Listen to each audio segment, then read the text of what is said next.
Bienvenue Mathilde Lemoine dans cette interview pour Egencia et Newstank.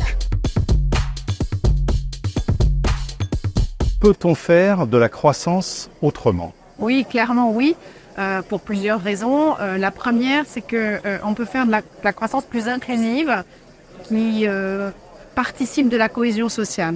Je crois que ça, c'est absolument indispensable. Ces dernières années, on a laissé penser que la croissance dépendait de certaines catégories de travailleurs ou de la population. C'est complètement faux. En économie, ce qui est très important, c'est la moyenne.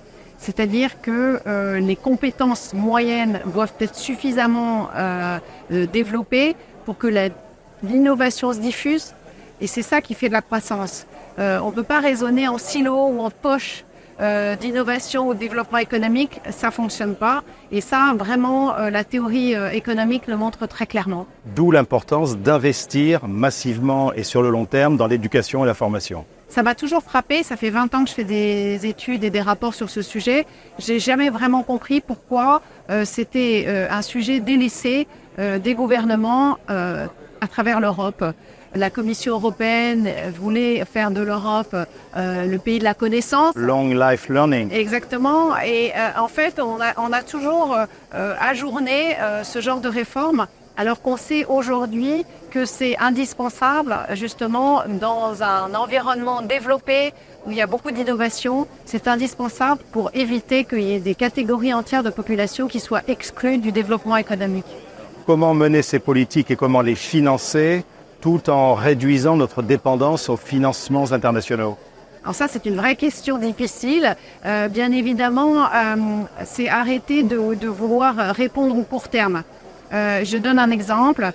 On a fait de la transition énergétique l'alpha et l'oméga de la politique économique européenne et pour autant, on a subventionné les prix de l'énergie lors de l'augmentation du prix du gaz et de l'électricité à la suite de la guerre russo-ukrainienne. Donc il y a une incohérence.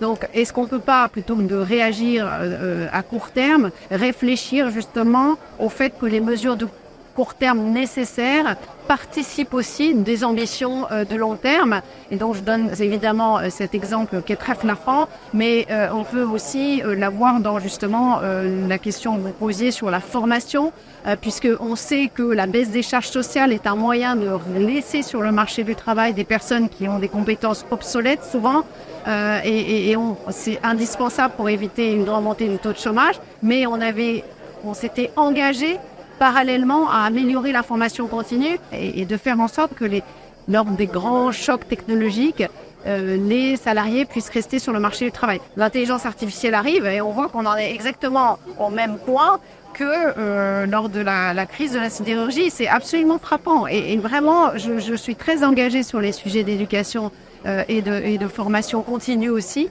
parce que c'est se priver d'une source de croissance qui en plus améliore la cohésion sociale. Merci Mathilde Lemoine d'avoir répondu aux questions d'Egencia et de Newstank. Merci à vous.